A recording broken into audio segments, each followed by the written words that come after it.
అక్కడ స్టార్ట్ చేయడం జరిగింది. అలాగే వేరే రాష్ట్రాల వాళ్ళు కూడా ఆల్రెడీ చేయాలని చెప్పి చాలా మంది రావటం వాళ్ళు చూడటం జరిగిందని చెప్పి సందర్భంగా తెలియజేస్తుంది. ఇంకా వేరే రాష్ట్రాల్లో కూడా స్టార్ట్ చేసిన అటువంటిది ఇంత మంచి ప్రోగ్రాం దీన్ని ఎందుకంటే గతంలో చాలా అవస్థలు పడేవారు. ఈ రేషన్ తెచ్చుకోవటానికి రేషన్ షాప్కి వెళ్లి లైన్లో నుంచోవటం, అది సర్వర్ పనిచేయట్లేదని తమ్మి పడటం లేదని చెప్పి ప్రయాసాలు కూర్చి వాళ్ళ కూలి పనులకు వెళ్లేది కూడా పన్నుల మానుకులు ఇవాళ కోటి చిల్లరి కార్డుల్లో మెజార్టీ రెక్కాడి తెలియకని డొక్కాడిని జనం చాలా మంది ఉన్నారు. వాళ్ళందరూ కూడా రోజుకి 300 నుంచి 500, 600 రూపాయలు కూలి పనులకు వెళ్లి ఆ పని చేసుకుని సంపాదించుకునే పరిస్థితిలో ఉన్నారు అని ఈ ఎండియూ బళ్ళు పెట్టడం వల్ల దగ్గర 17 రోజులు ఇంటింటికి వెళ్తాయి. మధ్యాహ్నం నుంచి ఆ సచివాలయం ఎక్కడుందో అక్కడ ఉంటుంది. అంటే ఒక పద్ధతి, ఒక టైము ఉంది. ఇక్కడ ఒకవేళ ఇంటికి వచ్చినప్పుడు తీసుకోకపోతే ఆ సచివాలయంకి వెళ్లి తెచ్చుకునే పరిస్థితి ఉంది. 17 రోజులు టైం ఉంది. ఏ రోజు కూడా పని మానే పరిస్థితి లేకుండా ఈ బళ్ళ ద్వారా ఇచ్చే కార్యక్రమం జరుగుతూ ఉంది. చాలా మంది ఆనందపడతా ఉన్నారు, తీసుకుంటున్నారు. దీని విషయంలో చాలా మంచి జరుగుతూ ఉంది. కానీ ఇవాళ ఈ వ్యవస్థని తీసేసి మరి రేషన్ దుకాణాల ద్వారా తీసుకోవాలని చెప్పి నిర్ణయం తీసుకుంటాం ఎంత దారుణంగా ఉందంటే ఆశ్చర్యం వేస్తుంది. ఇవాళ మీరు 99 పైసలకే ఎకరం ఇస్తారు. కోట్లాది రూపాయలు విలువ చేసే భూములు 99 పైసలకే ఇస్తారు. కానీ అక్కడ మీరు 10,000 ఉద్యోగాలు ఎన్నో వస్తాయంటారు. అవి వస్తాయో అయినప్పుడు. కానీ ఇక్కడ ఈ వ్యవస్థ వల్ల 20,000 కుటుంబాలు అంటే దగ్గర 10,000 మంది ఎండియూ బళ్ళు వాళ్ళు ఉంటే వాళ్ళకి అసిస్టెంట్ గా ఇంకో 10,000 మంది దగ్గర 20,000 కుటుంబాలు దీని మీద బతుకుతా ఉన్నాయి. మీరు ఆల్రెడీ ఏదైతే వాలంటరీ వ్యవస్థ ఉందో ఆ వాలంటరీ వ్యవస్థని కొనసాగిస్తాం, 5,000 కాదు 10,000 అని చెప్పారు. వాళ్ళకి మాయ మాటలు చెప్పారు. ఇంకా ఒక అడుగు ముందుకేసి రామానాయుడు డ్రామానాయుడు ఆ పాలకొల్లు మీకు కంటిన్యూ అవుతుంది, మీ వాలంటీర్ని తీసుకుంటున్నాం మేము, మరి కంటిన్యూ అయినాక మన ఇంటికి కాజా పూతరేకలు తీసుకుని వచ్చేసేయండి, మన ఇంటికి వచ్చేసేయాలి మీరు కాజా పూతరేకలు తీసుకుని అని చెప్పి అక్కడ చెప్పాడు అతను.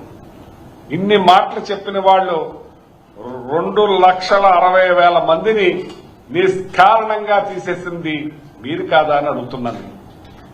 ఇవాళ గవర్నమెంట్ వైన్ షాపులు పెట్టి దగ్గర 20,000 పైబడి కుటుంబాలు దాని మీద బతుకుతా ఉంటే అవి తీసేసి మీరు ఇవాళ మళ్ళీ ఒక 20,000 కుటుంబాలని రోడ్డును పాలు చేశారు. ఇవాళ నిన్న కేబినెట్ లో నిర్ణయం తీసుకుని ఏం చేశారయ్యా అంటే దగ్గర 10,000 కుటుంబాలు ప్లస్ 9,600 దగ్గర 20,000 కుటుంబాలని మీరు రోడ్డు పాలు చేయించున్నారని చెప్పి సందర్భంగా అడుగుతున్నాను. మరి నిన్న కేబినెట్ లో వాళ్ళ కార్యకర్త చనిపోయాడు. ఆ కార్యకర్త కొడుక్కి కేబినెట్ లో నిర్ణయం తీసుకుని ఉద్యోగం ఇచ్చే కార్యక్రమం తీసుకున్నారు. మంచిదే, కాదనలేదు. మీరు పుష్కరాల్లో దగ్గర 29 మంది చనిపోయారు. మీరు గుంటూరు జిల్లాలో తిరిగినప్పుడు అక్కడ 8 మందో 9 మంది చనిపోయారు. ఇంకో చోట 3 మందో చనిపోయారు. ఆ కుటుంబాలు ఏం చేశారండి? ఆ కుటుంబాలకు ఎందుకు ఉద్యోగాలు ఇవ్వలేదు మీరు? ఆ కుటుంబాలు కూడా మీ వల్లే చనిపోయారు కదా. ఇతను మామూలుగా మీ కార్యకర్త చనిపోయాడు, ఇక్కడేమో వీళ్ళు మీ వల్ల మీ నిష్కారణంగా మీ కారణం వల్ల చనిపోయిన వాళ్ళ కుటుంబాలు ఏమైనాయండి? అట్లకి లేదు. ఇవాళ ఈ రేషన్ దుకాణాల మీద మీరు ఇంత ఇబ్బంది పెట్టే కార్యక్రమం చేస్తున్నారంటే దారుణాతి దారుణం అని చెప్పి తెలియజేస్తాను. ఒక పక్కనేమో వైన్ షాప్, ఆ వైన్ షాప్ కి మళ్ళీ అటాచ్డ్ రూమ్, ఆ రూమ్ కి తెల్లవారు నడుస్తూనే ఉంటది. ఇక 24 గంటలు ఆ రూమ్ లో మందు అమ్ముతానే ఉంటారు యథేచ్ఛగా. మా తణుకులో మన ఏమైంది, తెల్లవారులు అమ్ముతుంటే ఒకడు వచ్చి ఒక రాడ్ ఇచ్చుకుని ఒకడు పురపాలు కొట్టేశారు. ఒక ఏలుపూరు గ్రామంలో ఒక మనిషిని 3:30కి చంపేశారు. అంటే మీరు ఆ టైం దాకా అమ్మబట్టే కదా అసలు జరిగింది. ఇలాంటి అన్ని జరుగుతూ ఉన్నది మాత్రం మీకు కావాలి. ఇంటికి మాత్రం డెలివరీ చేస్తున్నారు. ఏది మందు డెలివరీ అవుతుంది ఇంటింటికి. కానీ రేషన్ డెలివరీ మాత్రం వద్దంటారు. ఇందులో పెన్షన్దారులు ముసలి వాళ్ళు ఉన్నారు, మరి అంగవైకల్యం ఉన్న వాళ్ళు ఉన్నారు, చాలా మంది పనికెళ్లే వాళ్ళు ఉన్నారు. వాళ్ళందరికీ ఇది మంచి జరుగుతూ ఉంటే దగ్గర 20,000 కుటుంబాలు బతుకుతా ఉంటే దాని మీద అవినీతి జరుగుతుందని చెప్పి మీరు నిష్కారణంగా తీసేసే కార్యక్రమం చేస్తున్నారంటే రేషన్ షాపుల్లో జరుగుతలేదా? రేషన్ షాపుల్లో రేపు 6A కేసులు ఎన్ని పెడుతున్నారు మీరు? ఆ 6A కేసుల వల్ల ఎంతమంది మరి మీరు షాపులు ఇదవుతున్నాయి మొత్తం అంటే రేపొద్దున అది కూడా అవినీతి జరుగుతుందని చెప్పి రేషన్ షాపులన్నీ కూడా మీరు తీసేస్తారా అని అడుగుతున్నాను నేను. రేషన్ షాపుల్లో ఎన్ని కేసులు పెడుతున్నాం మనం? 6A కేసులు ఎన్ని రకాలుగా వాళ్ళ దోపిడీ చేస్తున్నారు. వాటిని కూడా మీరు మోసేస్తారు, టోటల్గా చేసి ఏం చేద్దాం అనుకుంటారు అంటే టోటల్గా ఎత్తేయాలని చూస్తున్నారేమో అని నాకు అనిపిస్తా ఉంది. ఈ రేషన్ కూడా ఇవ్వకుండా మా మీద మా జగన్మోహన్ రెడ్డి గారు ప్రవేశపెట్టిన ఇవి మహత్తర కార్యక్రమాలని మీద కక్ష పెట్టుకోకండి, మా మీద పెట్టుకోండి. మా మీద ఎలాగా పెట్టుకుంటున్నారు? లేని కేసులను కనిపించి లేని విధంగా మీరు జైల్లో పెట్టించే కార్యక్రమం చేస్తున్నారు. మేము రాజకీయ నాయకులు తట్టుకుంటాం, మీరు జైల్లో పెట్టించండి, మా మీద ఇచ్చేయండి, కానీ ప్రజలని ఇబ్బంది పెట్టే కార్యక్రమం చేయొద్దని చెప్పి తెలియజేస్తున్నాను. ప్రజలకు మీరు ఓటేశారు, ప్రజలు మరి మీరు ప్రజలేశారో ఓటు, ఈవీఎంలో ద్వారా గెలిచారో, మొత్తం మీద గెలిచారు మీరు.